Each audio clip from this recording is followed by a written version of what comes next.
Before we begin, I want to take a moment to honor the emotional safety of everyone listening. Radiant Resilience often explores real stories of struggle, healing, and the human experience.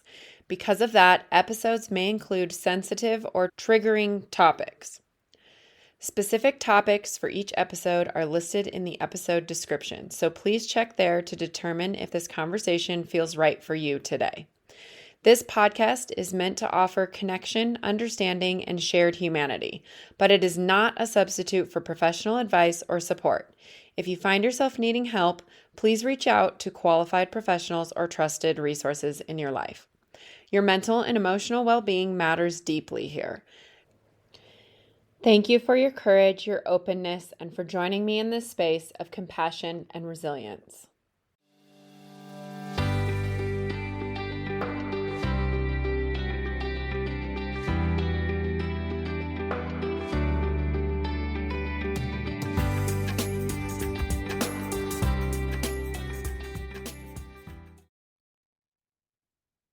Welcome back, everyone, to Radiant Resilience. I have with me today Devorah Brinkerhoff, which I just told her is, I love how her name is pronounced. It's so pretty. Devorah, how are you today? Thank you so much for being here. I'm doing really well. I'm really happy to be here Yeah, too. this is going to be quite an interesting conversation, I think. I only know bits and pieces of her story, but we're going to get into the nitty-gritty. Anybody who's listening, check the description for any trigger warnings that you may need. But Devorah, I'm going to let you start where you want with your story. It sounds like you had quite the life story. And yeah, what's a good starting point for you? You go ahead. I think it's funny to say check the trigger warnings. It makes me laugh a little bit. I've never thought of myself as a trigger warning person in motion, but I guess that's really accurate when you Yeah. think about it. Yeah, I used to pre-record those at the beginning of every episode for all the different trigger warnings. And then I had that got to be too much work. So I now I have a general one and then I put the specific things. And you just never know You never know. what people are gonna. So I do all of them, even the more mild episodes have their warnings. Yeah, I think it's really important. And I think really giving people agency about what they can tolerate and not tolerate, because Yes. we never know. I used Mhm. to walk through the world trying to anticipate what might cause discomfort or harm for another, and then I wasn't living. So, really just Yeah. say, yes, please listen to yourself. And if my story gets too difficult, walk away. Yeah. Yeah. Go ahead. Okay, so really, I will say that I had inklings of sexual abuse, like here and there, like once in college, really. And then that was What kind was of, coming up for you for that? I was in my friend's apartment and she had a workbook around sexual abuse. I have no idea what it was called. And I just remember flipping through it, like sitting down on her tub edge, flipping through it, and something hit me. And I like threw the book down and walked away. So that was it. That was my little Okay. inkling. I was like, oh shit, we're not ready for that. Drop the Hmm. book. And I didn't really think twice about it. I knew that I certainly had struggled a lot with self-esteem, depression, and anxiety. I was very chameleon-like as a child and young adult. I was always, without any awareness, becoming whoever the people around me needed me to be. Just total Mhm. survival coping skill of not really showing up as myself, not knowing how to, not knowing who I was, and very much wanting to belong and be liked and all of Mhm. that. I traveled after college and ended up living in Prague for almost Ooh, a year. I love And Prague. I love Prague too. When I was there, I did not love Prague. I was like Mhm. working five different jobs, earning 3 cents an hour, paying expat prices. Yeah. I was like, it was crazy. But really, I had a turning point there where I was making very unhealthy and unsafe choices. I went out to buy drugs in the wrong clothes in the middle of winter, Oh my. and I decided to go do this after having a dinner party at a friend's house and ended up like on a curb deciding, did I really want to do this? And it got later and colder. And I was like, do I even want to be alive? I was really contemplating, do I go make this horrible decision that I know I shouldn't do? Do I go back into town? Oh, all of the transportation is stopped running for the night. There's a payphone like a mile away. Who do I even call? Like that kind of thing. And in the back of my head, I was like, if I lean back on this curb, the elements will take care of this for me. I either get up or I don't get up. And if I get up, I'm really going to change what I'm doing in my life and how I take care of myself. So I got up, I walked into town, I went back to it was a long walk back to my friend's house, and she brought me back to where I was, my apartment in the city. And then I, one step in front of the other, changed jobs, started painting again, doing murals in people's houses. And these walls were hundreds of years old. And I felt like just such a rich privilege Mm. being in this energetic space of all the people who had lived there, all the people who came before and who would come after, and just being there in this moment of time. Something hit me. And so shortly thereafter, I made enough money to fly back home. And then I met my now husband, and we were together for 7 years, 5 years before we got married, and a couple more after that before we had children. And when I got pregnant, the shit hit the fan, and I was like, I panicked. I just, all these body alarms, bells were going off, and I didn't know what it was about. I sought medical help. So, really, I went on antidepressants, I went on sleep medication. Like, I couldn't function.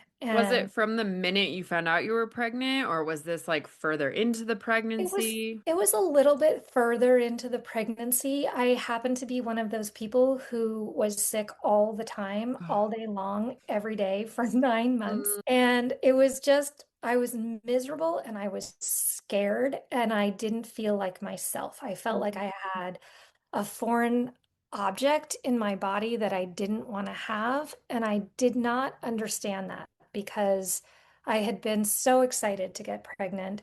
I had always wanted to get pregnant. I wasn't sure I could get pregnant. And then once I did, I was very happy. And then all of a sudden I was like, oh shit, what yeah. do I do? The train's left the station. I don't know how to handle this level of panic. So I medicated it. I just Mm. shut myself down. So it was mostly like depression, anxiety symptoms then, or was there any like Yeah. physical pain or anything like No, that? no physical pain. I wasn't in pain. I was perpetually on high alert and Mhm. looking for danger and feeling extraordinarily uncomfortable in my body. I had always been uncomfortable in my body. I had lots of eating disorders. I really never felt comfortable in my own skin and very self-critical. And yeah, and so then I was being nauseous. I wanted to medicate Mm. that. I was just like pill after Yeah, pill. because all you want to do is feel good. Yeah, And all I wanted to do you was feel wanted good. so badly to be pregnant. I You wanted wanted to try to enjoy it. Yeah. And my mother had really enjoyed being pregnant. She loved Mm. being pregnant. And I'm like, God, why? People do. I Some have people, not experienced it, but some people love it, but I feel like most people hate it. it's not, I didn't, yeah, I did not find it particularly fun or physically comfortable ever, even in the best of circumstances. So there was all this physical sensation and just basically it was panic, right? It was panic. There was something wrong. Something is wrong. I'm not safe. That was what was going Mm. on. And it did not make sense to me. I didn't Yeah. understand it. My relationship like with my husband changed a lot. I was just not fun to be around. And then I gave birth and it was a really fantastic birth. I was very also not very comfortable, but totally natural. And I stood up the whole time and just followed sort of an inner instinct. And then I had this beautiful baby, and she became my whole world. Then it was this other piece that was like, I must protect her. Like Mhm. my protection level was through the roof, and I must protect her from everyone, particularly men, particularly. Interesting. And this I is still before you really knew what was triggering you. Yeah, I had no idea. I Mhm. really had no idea. So I didn't want anyone else to hold her. I didn't want my husband to hold Oh, her. I didn't wow. want any other family members to hold her. We lived next to my husband's family, and so they were thrilled. She was the first grandbaby, and all of them wanted to be with her, and I would let them hold her and like perch over them, give me back my baby. And Yeah. then I started sleeping in a different room and I slept with her. I slept with her sort of on the Mm. side of me always. And she cried all the time. She had a million different issues and they did not know. And I forget what it was. I just remember she had to have a spinal tap at just a few weeks old because she was having some health issues that they didn't understand. And so we were back in the hospital. And I Oh, think that's after scary. that, it was super scary. And I just got more and more protective.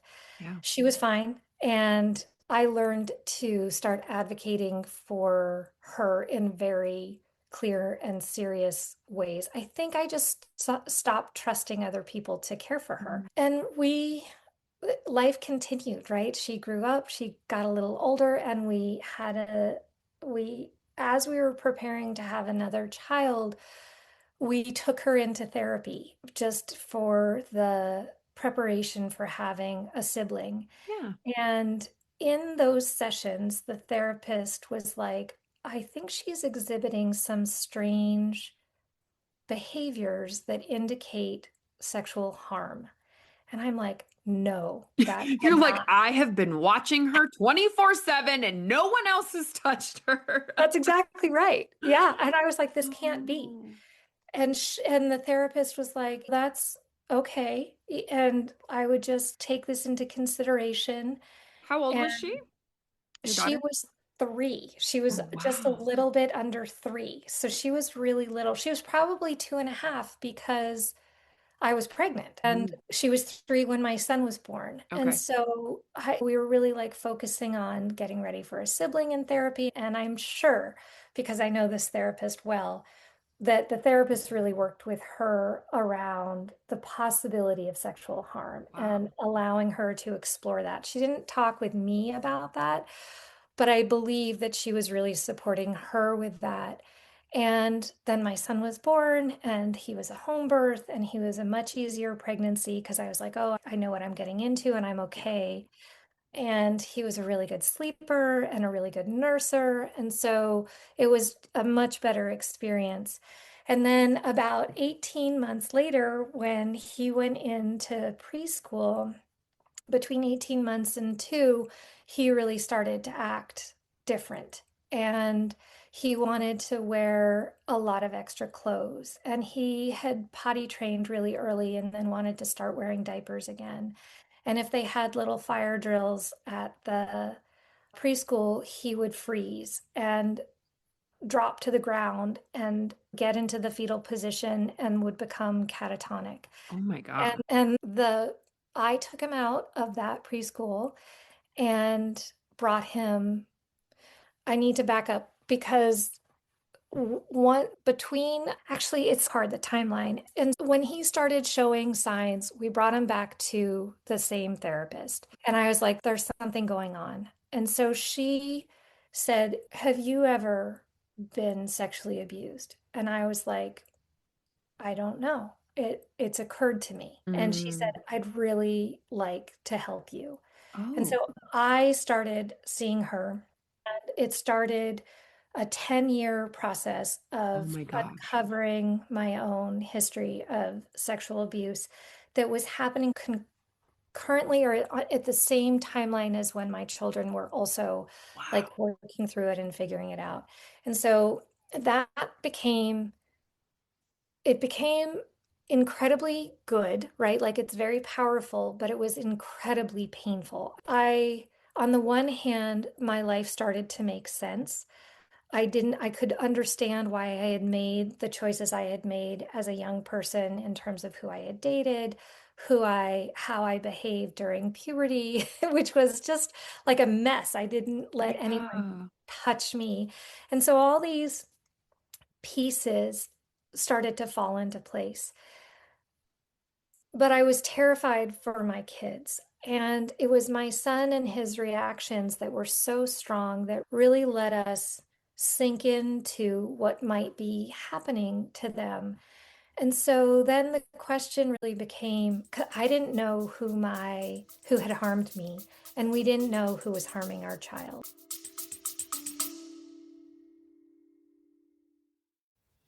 Hi, friend, and welcome to this episode of Radiant Resilience.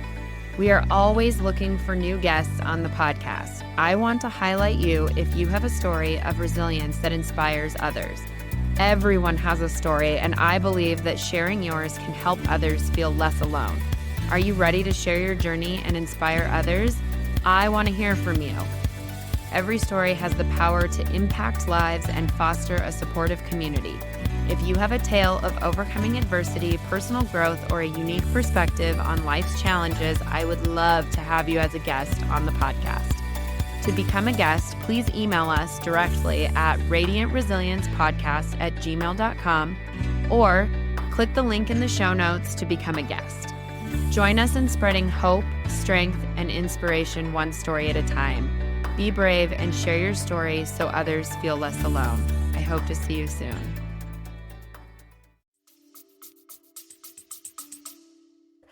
Did you think it was something that happened to you as like super young as well? Yeah, and because I didn't have any cognitive memories, but the way that I had protected my children as infants, like really newborns, when they were born, my desire to protect them was through the roof. And so I stopped letting people hold them. I didn't trust anyone, and they were they were newborns. And Mm. so, really, what that tells me is that when my hyper vigilance was strongest was between the ages of 0 to about 16 months. Mm. And so, I was still very protective, but I started to feel an ease in my own body after that year mark, about a year and a half, which Interesting. it is. And so that's the whole like body keeps the score kind of thing. Mm. My own experience as an infant, I'm guessing, wasn't safe until around that timeline and then became safer. And so my vigilance could settle a little bit.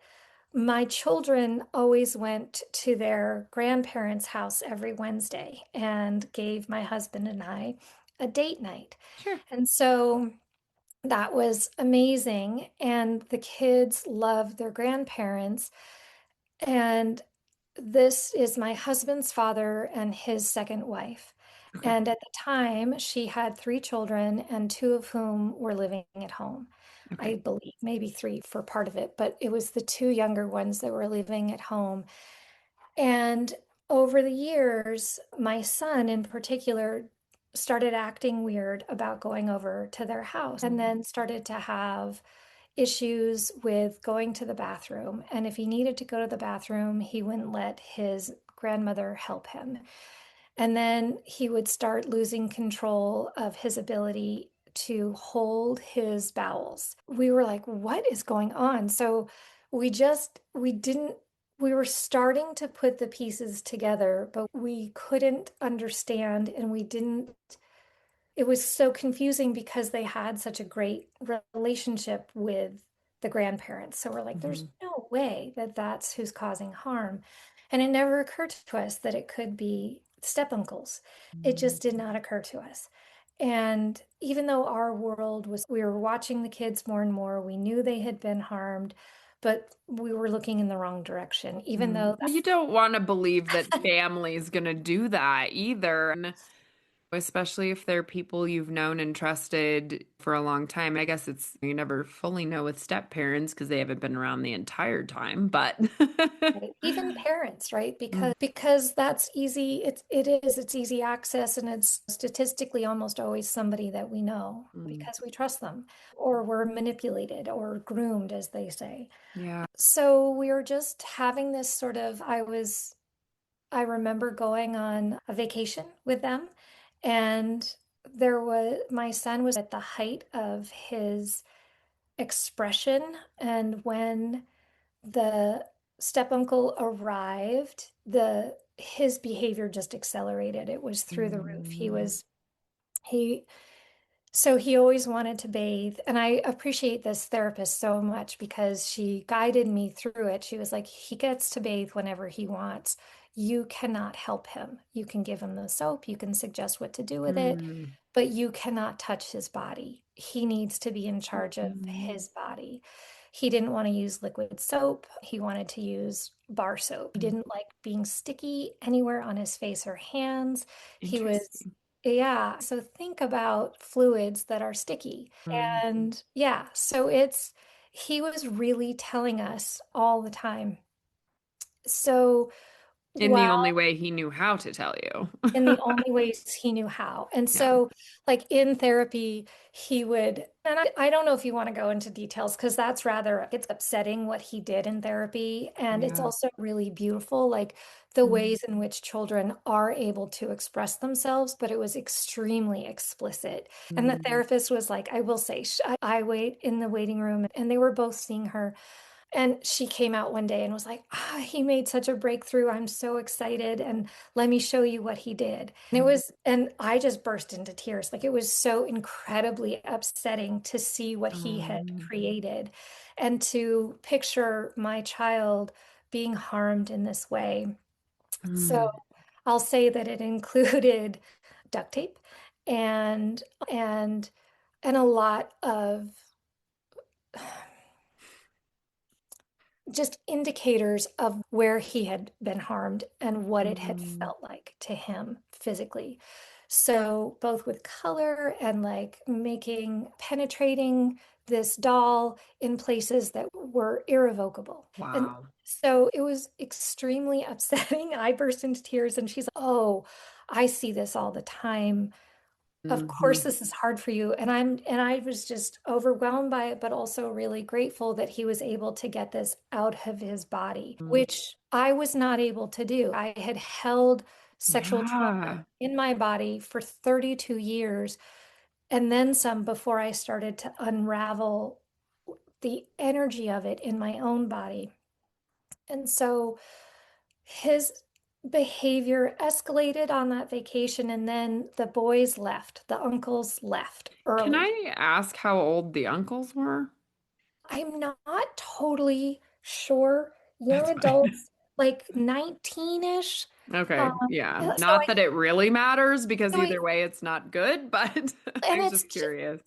no, and so I think when my father-in-law started dating this woman, her children were like 5. Oh, And wow. Yeah. so they had been with the family for a while and still are. I think, yeah, I don't know how old really he was when he started. But Mm, in piecing it together, like I think that my daughter was among his first victims. And my mm, son, I think it really escalated with my son. mm, Yeah, I think it got much worse. And I think we could piece together like some of the threats that were being used and to mm, scare my son into silence and not being able to mm. like verbally name this person or else kind of thing. And thus like dropping down on the floor with a fire drill really let us know that there were threats about fire involved.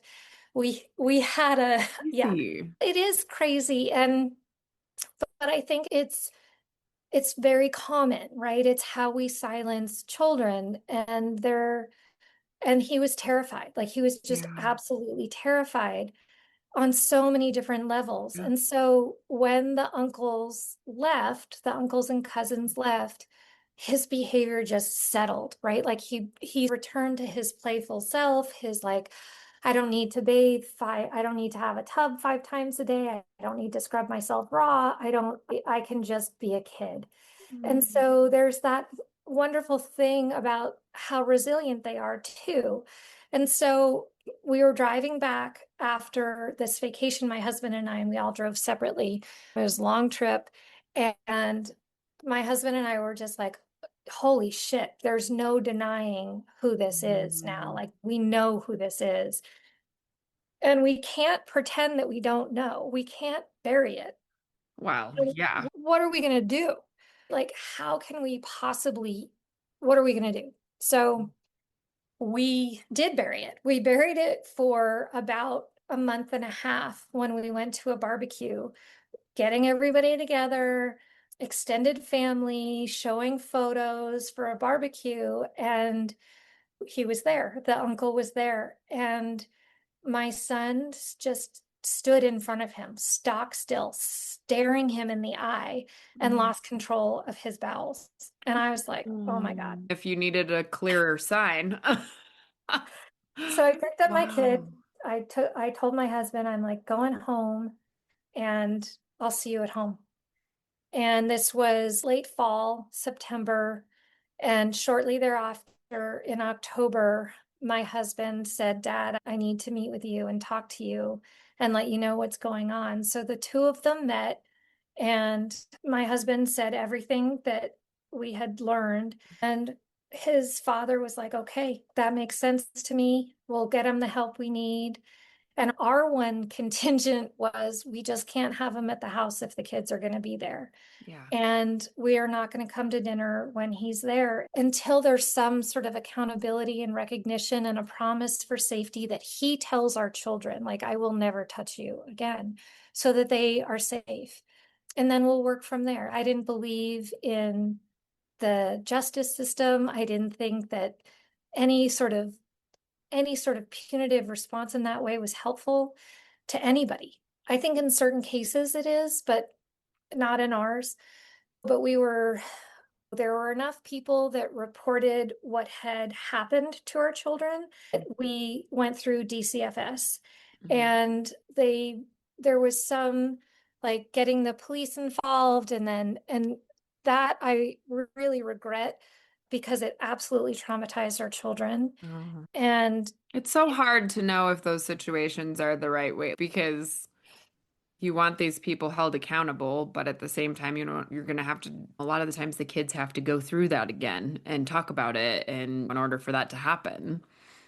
and ultimately there's no proof. And police officers really want the truth, and they will do anything to get it. But there's he was 3. Yeah. Like, how is he? And so if a police officer is shouting at you saying you have to, or not Mhm. even shouting, but has a stern voice that says you must tell the truth, and if you don't tell, like, really, it's the same sort of threat energy. And Yeah. so my kid is nothing happened, nothing happened. And so what a kid is willing to say when they're not safe versus what they're willing, and he really couldn't feel safe articulating anything. And he didn't know how to write anyhow. So the way the system works is not in support of the children, and it's certainly not in support of making them feel safe. And so he really shut down. And so that was a side tangent in terms of like timing, but after my husband met with his dad, my father-in-law went home and told his wife, like, this is what's happening. And the shit hit the fan. In 24 hours, my father-in-law called absolutely everybody we knew and said, they're lying about myself and But my he husband. told your husband that it made sense. Yeah, So but they it's, knew, they had to have they known knew. something. Yeah. He knew. Like, there was no reason not to believe us, but it was too scary and threatening to his wife, which makes total sense. If she had, so I remember going on a walk with my mother-in-law, his wife, and with my daughter, who was just a baby. And we were walking along. She was sound asleep in the carriage. And I just said to her, I was like, I think I was sexually abused. And it was like the world stopped making noise. Like, it wasn't just silent, it was like this unearthly quiet. Like the Mhm. birds stopped chirping, the air stopped rustling, like the wheels on the ground stopped crinkling. There was like no sound. It was like a vacuum. It was so weird. I just remember being struck by how odd that level of silence was. And I noticed it, but I didn't really take it in. And Mhm. so many years later, when they're calling everyone and telling them that we're lying and not to believe us and that I'm crazy and that I made it all up, I'm like, oh, this happened to her. and it happened to her son. And she's been keeping this a secret her entire life. And I'm probably the most threatening person in the world. And so, of course, that's what happened. Like, of course, she freaked out when he came home and told her that. And I'm sure that as a second marriage, he didn't want to go through a divorce again. And loved his first wife. He didn't want to get divorced the first time. And I don't think he would ever want to get divorced again. Like he came to love his second wife and but never in the way I think that he loved his first wife. But that's just my lens, it's my perspective. But that, so during those 24 hours when everything changed, my father-in-law also called my family and let them know that I had told everyone that I had been sexually abused. I had mentioned to my own family that I believed I was sexually abused, but I didn't want to say who, and it didn't matter. And I didn't want to talk about it anymore. I really wanted to talk about it when I was first going through it, but then I did not want to talk about it. And I definitely didn't want to name anyone. But I had shared with my husband's family that I had been sexually abused, and I also named who it was. And So they went and, oh no. so they called my family and said, she's been saying all these things about you. Why don't you join a lawsuit with us Oh my against? gosh. Why don't you join this lawsuit? Let's sue them for grandparent rights. Let's take the kids who aren't safe, and they're not letting us see, they won't let you see the grandchildren, and they won't let us see the grandchildren. So let's sue them and make sure that they can't do that. So we were then served legal papers. Nobody told us, nobody called us. The Right. way, This is all going on while you guys all thought you had a good conversation with the dad yeah, and you're moving forward. we're moving forward. But then we learned that things were crazy because we got these other phone calls from like my husband's brother, who they were our best friends. We saw them every week. They had children too. We did everything with these family members. And so all of a sudden there was like, what's happening? They the my husband's father and stepmother, like they accused of killing their ducks. They wanted my husband to divorce me. My gosh. Yeah, it was hostile. It was very Mm. hostile. And we were terrified. Like we were Sure. terrified. Here you are, your children have been sexually abused by these people, and now they're trying to take your children from you. Yeah, it That's was terrifying. it was terrifying. And we also had this huge extended family, and then all of a sudden became a family of five right before the holiday. Oh So my we got a God. knock on the door with legal papers saying you're being sued by four people.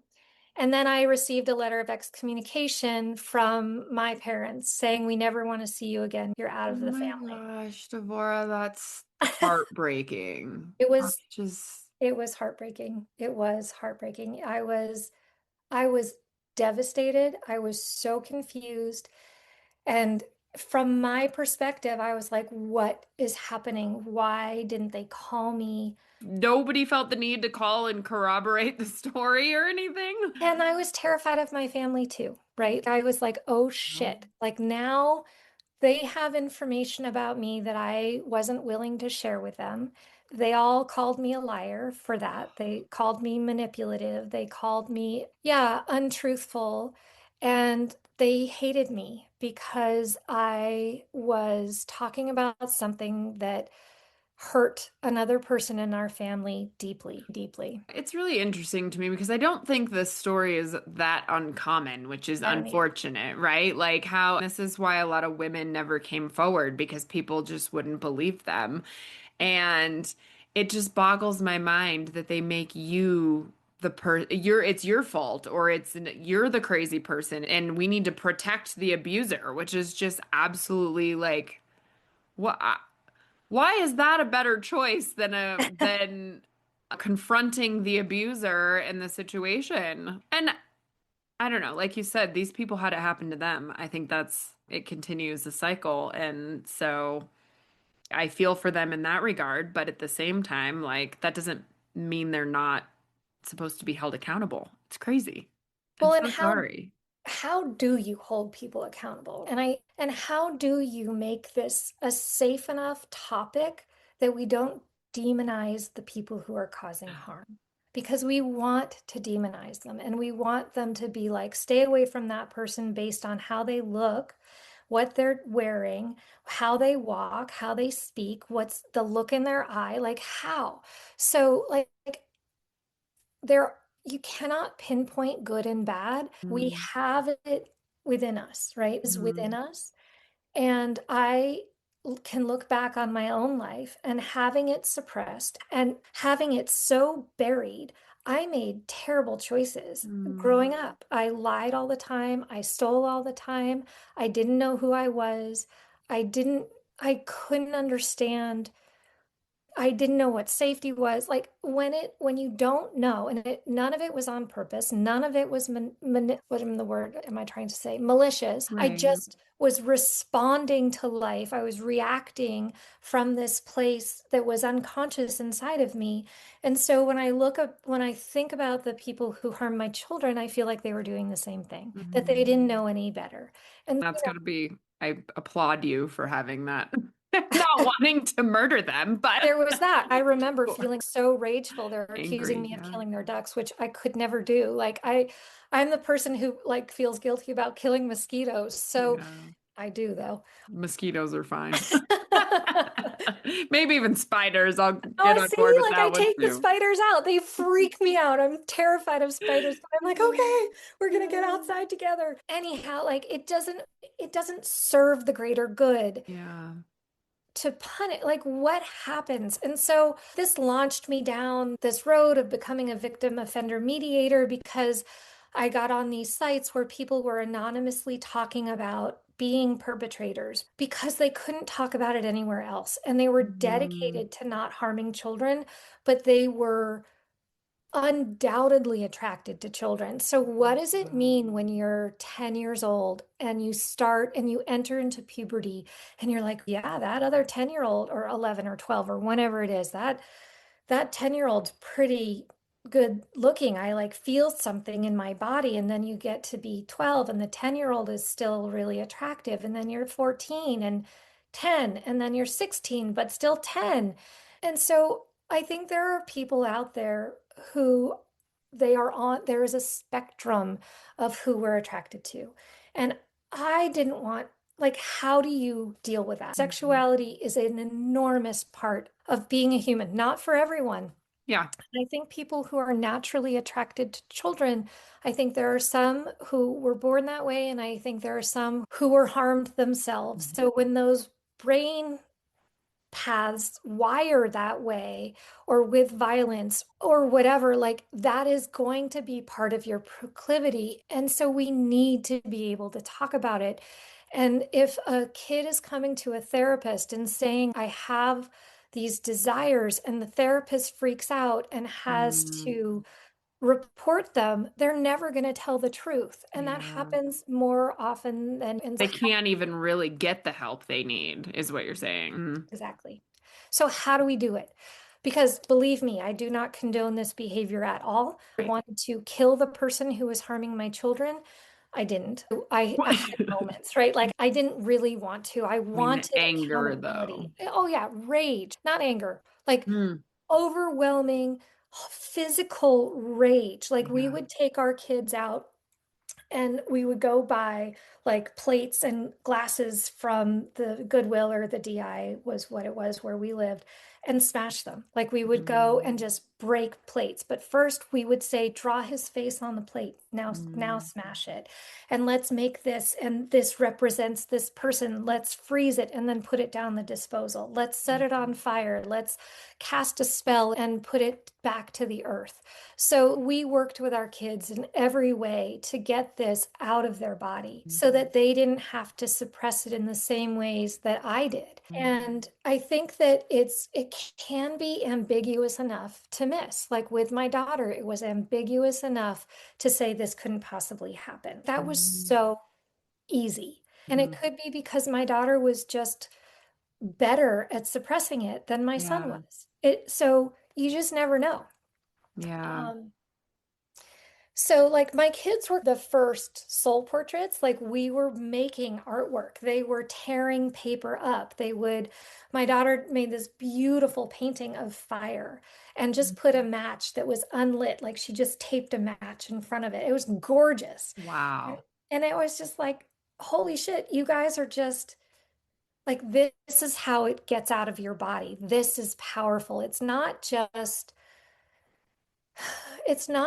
speaking it, it's moving energy from where it was in your body in a way that Mhm. words can never touch. Mhm. And when I when we were sued and I was excommunicated, it was just like, okay, all of these people literally hate me. Like they never want to see me again. So after everything you're already going through, that's just even like just I couldn't adding believe salt to the wound. it was. Mhm. And so I did not know what to do with myself. And I had spent my life running away from feeling like a bad person and feeling a lot of shame and feeling like I needed to make up for my lack of worthiness. I was a very apologetic person. And all of a sudden, what more could I apologize for? What more could I do what could I possibly do? And I was like, I can't do anything. Like, I can't do anything. So, how am I going to be with this loss, this unbearable grief? What am I going to do with it? And I needed to lean in. I needed to dig in deep. And I just walked into the trenches and I opened up this box of like love letters and hate letters and the legal papers and the photographs and cards and documents, birth certificates. And I just started like ripping everything up. I just ripped it all up and I started gluing it on a canvas. And Hmm. about 4 hours later, which felt like 5 minutes, I was like, whoa, I've just disassembled the story of who I have been, and I'm Wow. reassembling it on canvas. And I wrote all over the top of it, like all the things that I wanted to say, all the rage, all the anger, all the hurt, all the love, all the missing. And then I painted over it. I was like, who am I? Who am I now? What do I want to step into?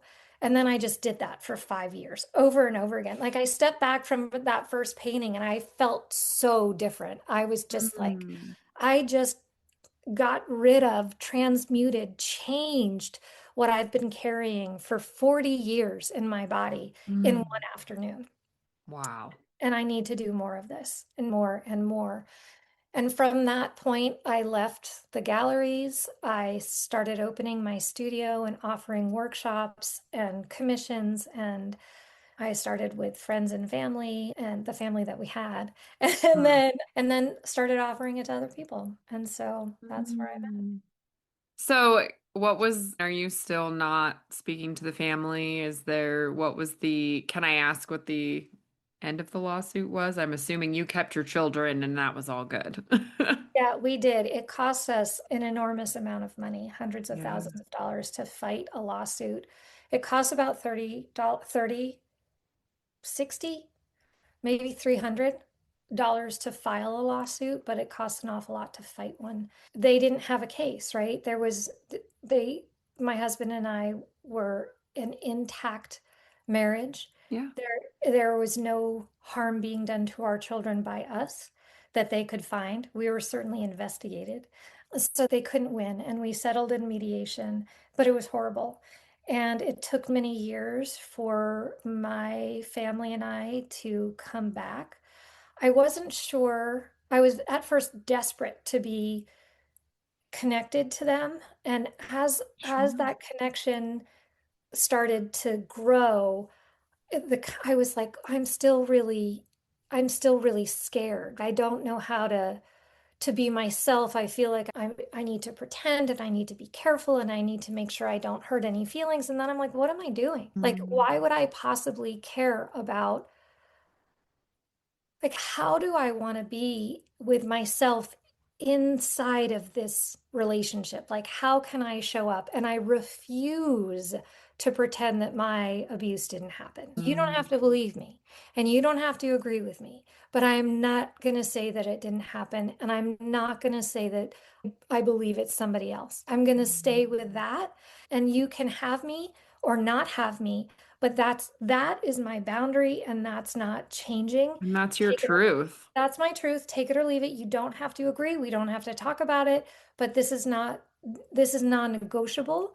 And that's that. So I actually have a very close relationship now with my parents. I have no relationship with my older sister and a tentative one with my older brother. So my brother and I used to be very close, and I have missed him a lot. And Mm. I look forward to the possibility of getting to know him and his family again. And so, really, it's just showing up in the world as myself and hopefully being very respectful to where my story meets theirs. How did you get past that? Like, It, how did you get everything they put you through? You would have had to have forgiven to some degree, I think, to have that relationship. How did you do that? it's actually, I have to, my therapist used to talk about gifts. What gift is this? And I just be like, fuck you. This is not a gift at all. How is there a gift in this? Since then, I have really come to believe that they gave me the gift of myself, that I never ever would have found out not only who I am, but the strength that resides within me and the strength that I believe resides in all of us. Mm. So they gave me the gift of forgiving myself, and I hated myself. Mm. I loathed myself. I was under unbearable shame and guilt. And they gave me the gift of discovering self-love, like unconditional self-love. So, in tearing up all of those materials, there's an ember, right? So I'm peeling back Mm. all of these layers and revisiting versions of myself that I exiled, that I hated, that I couldn't love, that I couldn't accept. And Mm. in handling those materials, I was accepting myself one version at a time, one moment at a time. And Mm. that is a huge gift. Like, it is the Mm. biggest gift I could give myself, and forgiving myself every step of the way. Like, I did the best I could. I made horrible decisions and I harmed plenty of people. And I took accountability for that in the best Mm. way I knew how, whether it was directly speaking with them, but also being really clear that I did the best I could and that my mistakes weren't intentional. I grew up in a family that had a saying that says the best intentions, the road to hell is paved with best intentions. Nobody has, screw that. And I Mm. came, so there was this like, how do you forgive that? Like, how do you forgive if you don't believe in your good intentions or Mm. the goodness that we are born with? Yeah. That was the gift, right? And so, in forgiving myself, I had to extend that to others, including who harmed me and who harmed my Mhm. children, because they were harmed and they never got the support they need. Because if they had, they would have done better. It's that whole saying, if you know better, you do better. They didn't Mhm. know better. And so many people don't know better. And it just doesn't do any good to sit there and lambast somebody. It just adds shame over what I can only imagine. If I was in so much pain mentally inside of myself, I cannot even imagine the kind of pain that exists within my stepmother-in-law Mm. or her son or the person who harmed me Mm. or the people who harmed me. Once, if you're a victim that young, you have a target on your back, and perpetrators love you. They can sniff you out. Wow. And so it has a vicious way of repeating itself and reinforcing this message of there is something wrong with me. And nobody wants to live with that inner voice that says there's Mhm. something wrong with me. And that's the work that I do. I don't want anybody to feel that way. It causes more harm if that's your belief system. it's much easier to go out. Like you have nothing to lose. Yeah. So you might as well just harm others, right? Like it comes out sideways. It comes out sideways. So even if you have the best intention and you're trying to hold it all together, when you're in a situation where desire is high, like it comes out sideways and it has a momentum of its own. And so it's very hard in the moment to quiet that inner voice Mm, when it hasn't been given tools to mm, process it. yeah. Yeah. Oh, I admire you so much. The compassion that you have for everyone, and then being able to move past all that with your family. I think that would have been really hard for me personally. Also, it probably gave you a little bit of freedom to when you did forgive them, because I know, that weighs heavy too sometimes on you. It's It does. harming you more than it is them sometimes. Yeah, So. for sure. But I admire that in you, and you've come so far. I love it. Okay, so we've talked a little bit about your art, but let's go into it a little bit more. So you started with that one art piece, you were doing that kind of stuff with your kids. When did you decide you were like, oh, I need to like teach this to others and stuff? I think I had an initial hit like, wow, this is so powerful. People need to know about it. Mm, And I really needed to work with myself before I have a BFA. I'm not a therapist. I married a therapist.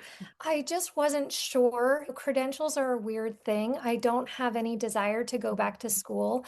I feel like my credentials are my life and the trenches that I have walked hmm through, and that I have not yet met a person whose story isn't acceptable. And there's so much pain.